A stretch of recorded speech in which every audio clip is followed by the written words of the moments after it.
Good morning. You're still watching Daybreak on this 21st day of September 2020, and it's time to speak to the Speaker of the Senate, that is Kenneth Lusaka. Good morning, sir. Good morning to you. Great, and I want us to begin the conversation from where it began. Of course, we are seeing that the Senate was finally able to pass the revenue sharing formula. But when you look at it, it appears very similar to what CRA had proposed. And I was speaking to some senators just a few minutes ago. They're giving the explanation. But as being accountable to the public, why did it take you so long to agree on a formula that appears not very different from the proposal from CRA? No, the difference is that, remember, first of all, DORA, which is the Division of Revenue Bill, was also so protracted, and there was disagreement between the two houses, that's the National Assembly and the Senate, where the National Assembly had even recommended a figure less than what had been given in the previous year, that is 310. So it was forced to go to mediation, and in mediation, again, that's when they settled on 316. But the Senate was pushing for 335. Mm-hmm. The reason being that the Senate did not want any county to lose a lot of money. They wanted to cushion. If there were to be any losses by any county, they wanted to cushion the counties that were going to lose money. Mm-hmm. But now when they when the mediation team arrived at 316 and came to the formula that had been recommended by the CRA, you realize that quite a number of counties, about 18 counties, were going to lose a lot of money. With Mandera being the leading county to lose money, it's about 1 billion, to the tune of 1 billion. So the argument was that counties, if they were to lose any money, then they should not lose as much as that. But if they were, where possible, that counties should all gain. We should not have winners and losers in the formula. And that's why it took a lot of time, but thanks to His Excellency the President and the former Prime Minister, when they met with the leadership of the House, mm-hmm. and were able to add 54.5 billion shillings to what was there, pushing it to 317, mm-hmm. then that then sorted out the stalemate. Now, when the Committee of 12, which was picked by the Senate, went to look at now a formula, to work out a formula, you realize that all counties were now gaining. There was no loser and there was no winner. And that is a situation that the senators wanted to prevail in all right. This protraction. Right, but Speaker, when you look at the excuse me, the formula, it's pegged on a promise of 53.5 billion shillings. But looking at the reality on the ground, you're looking at the finances and the revenue collection, the projections that are, it becomes almost impossible that you're going to raise 53.5 billion extra to allocate to the county. So it might have been just a promise that will never come to fruition. Don't you think this was, you're just being given a stick for a carrot? No. I think let's be optimists. Let's not be pessimistic about this. This is something that has been promised by the President or the Executive, and it has also been factored even in the resolution that was passed by the senators. So it will be very difficult to reverse that, and I think it's good to be optimistic about the formula. In any case, we have said that this financial year, they are going to use, the counties are going to receive money based on the current formula, where all counties are going to receive what they have received in the 2019-2020. Right. But the new formula is going to apply from next financial year. I don't think that National Treasury can be unable to get 53.5 billion from anywhere. They can, we are talking about a budget of 3 trillion. And surely 3 trillion, if you look at 370 million, that is a very small fraction of the money that the national government can raise. And this is money that is really going to support the counties. But Speaker, you and I know that a budget of 3 trillion shillings does not mean revenues of 3 trillion shillings. That means just the plan to spend, which includes borrowing. So the ordinary revenue would be up to the tune of 1.4, 1.5 million if you're doing very well. What will happen, and I think that should happen, is that this is something that has been promised. And like I said, if you look at the resolution that was passed and the way the motion was even grafted, it captures that. And I don't think that anybody will reverse on that. And in any case, then that money must be found somewhere. It will have to to look at the whole budget, whatever revenues that would have been collected, and make sure that that money is then given to the counties, because it's not going out of the country, it's still within Kenya. So you can look at other sectors, reduce that amount so that this amount then goes to the counties as promised. So I think it is good to be optimistic. Let's not be pessimistic about it. I'm very positive that that money will be found, that money will be raised for us to be able to share with our counties. All right, Speaker, optimism, pessimism, then reality. But all the same, there has been accusations to your house, the house that you lead, that there's a lot of executive control. And if you look at the formula, it was only agreed upon after that meeting between the president and a host of the Senate leadership, as well as ODM leader Raila Odinga. Don't you then think that external forces continue to really maneuver through the Senate, that you are the leader? Not really. You know, there's no way, although we are talking of separation of power, there was no way this was going to be resolved without the executive also playing a role. And you remember one time the leader of minority, Senator Orengo, did say that we wanted more accessibility to the presidency, because, again, the National Treasury is the one that allocates money, is the one that controls the purse.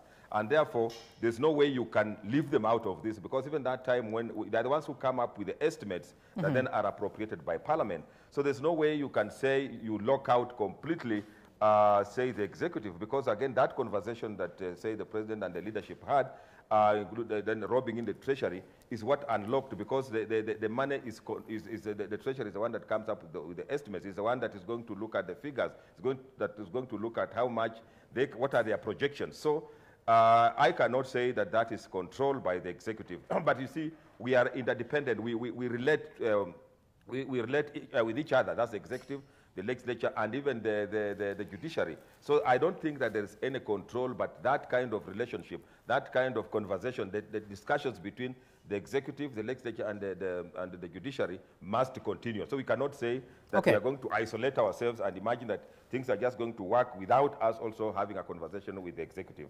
But that does not mean control. Oh, all right, Speaker. I want us to listen to a conversation that went on in the House on the 17th of August, 2020. And this was some of the senators speaking at you, not to you. Just listen.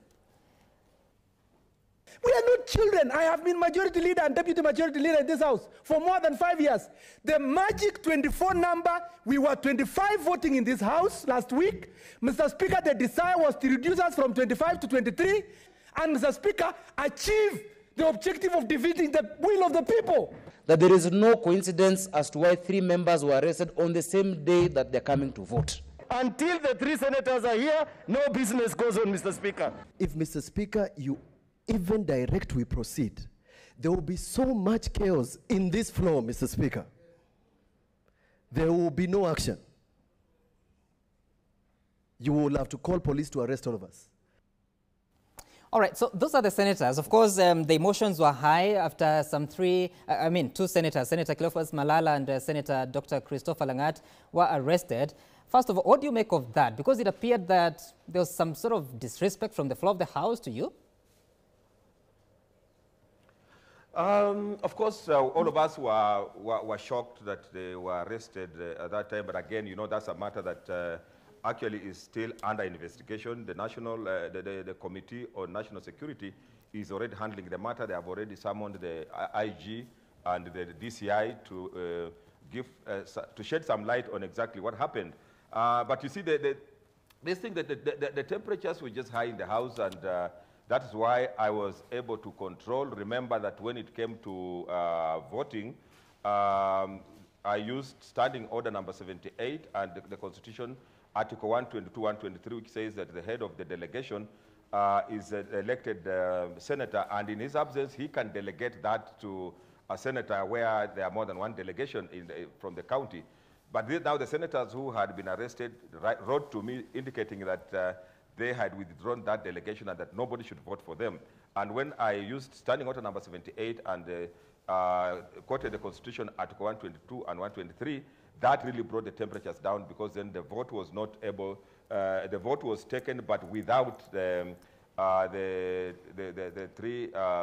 two senators who had whose voting authority had been withdrawn, and that really brought down the temperatures. You agree that there was a lot of there were two factions in the House. One faction that was agitating for the formula the way it was, and one that was opposed to the formula the way it was. So that was expected, and in a House where people are debating, where something that had been adjourned about 11 times, you would expect that the temperatures would have gone up. But by that ruling, you realize that the temperatures came down, and that is when now even the committee of 12 was appointed to go and look at the issues, and that is what bore fruits on 17th of this month, when we had a resolution passed and a formula adopted.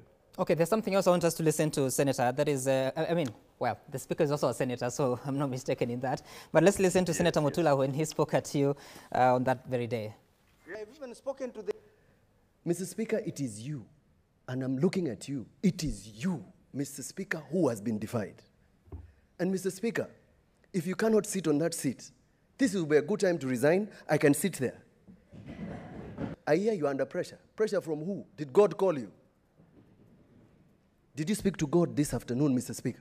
Who is pressurizing you? It's good you said it's a rumor. Yes. Because I'm not under any pressure. Speaker, I'm not sure I've seen members of Parliament speak to the Speaker of the National Assembly, Justin Muturi, like that.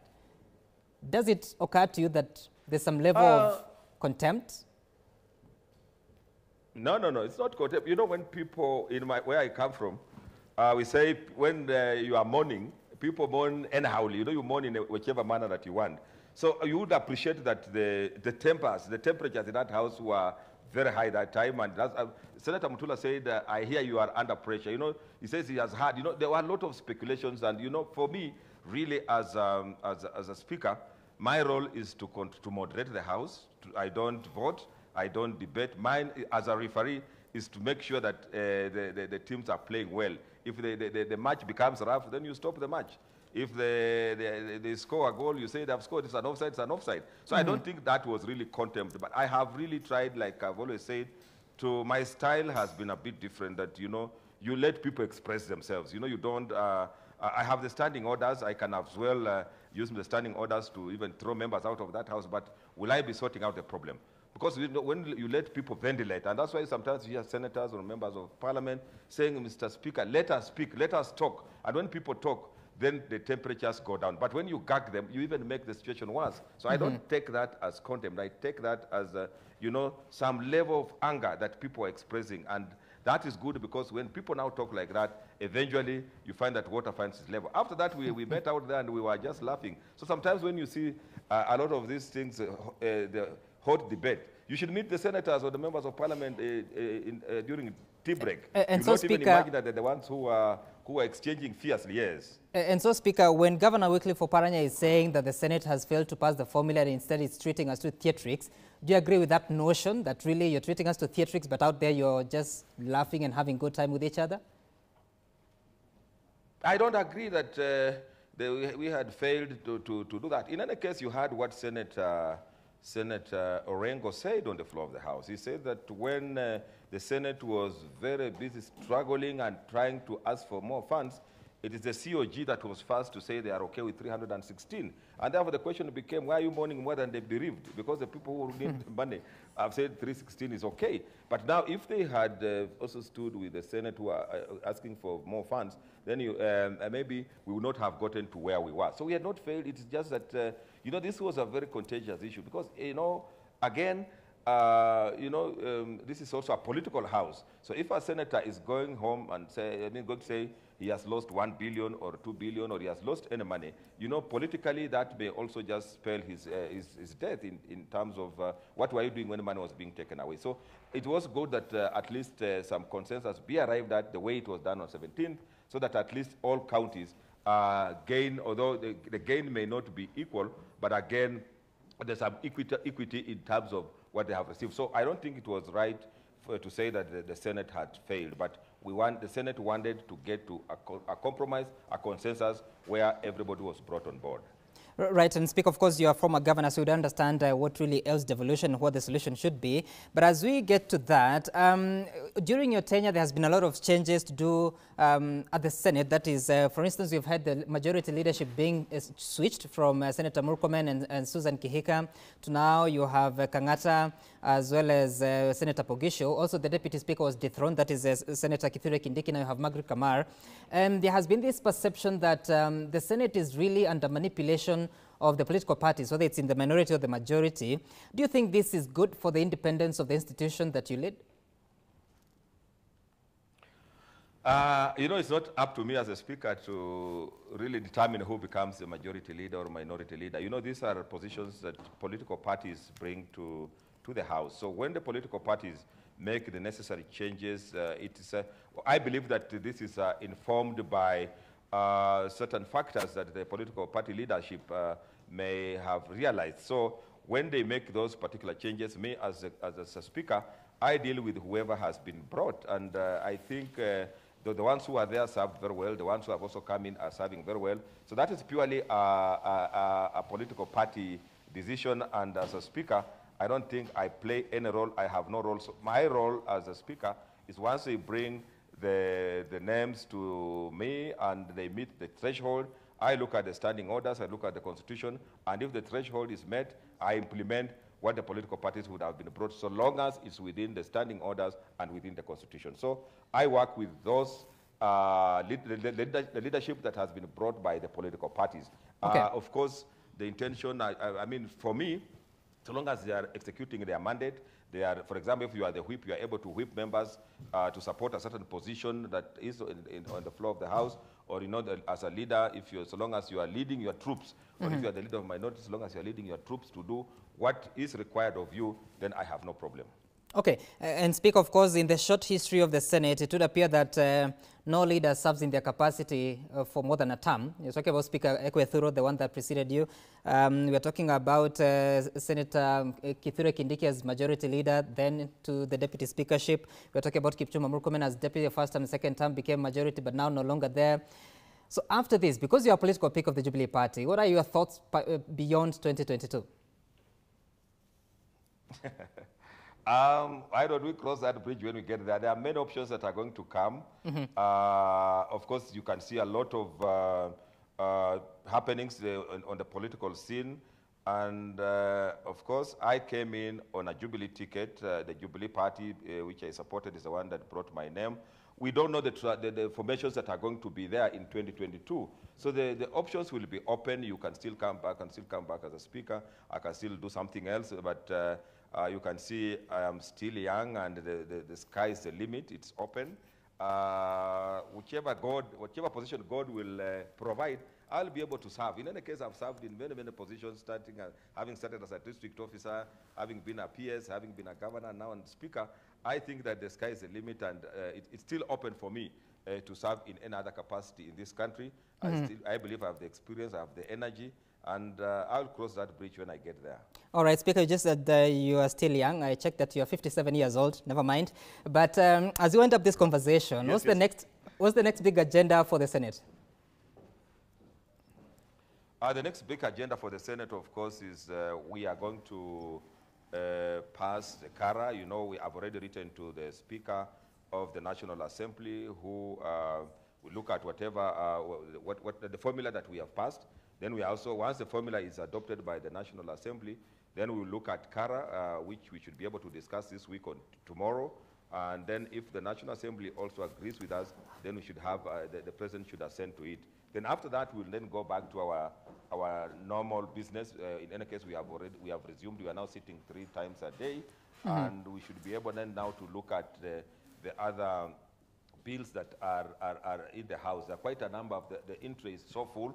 Remember that our business was also disrupted a bit by the COVID-19, just like the other sectors. Right. So we have so many petitions, we have so many statements, we have so many bills that are still pending in the House, and I'm sure that now we should be able to, now that the formula is out of our way, we should now be able to prosecute the other bills that are in the House. Speaker Kenneth Lusaka, thank you so much for your time, for speaking to us about the state of the Senate, as well as the matters that you're focusing your energies on while at the Senate. Thank you for your time. We'll now take a short break. On a return, Willis Raburu would be with his gang here to review the action that has been over the weekend, as well as prospecting on what should be happening in the coming days. We're back in a moment.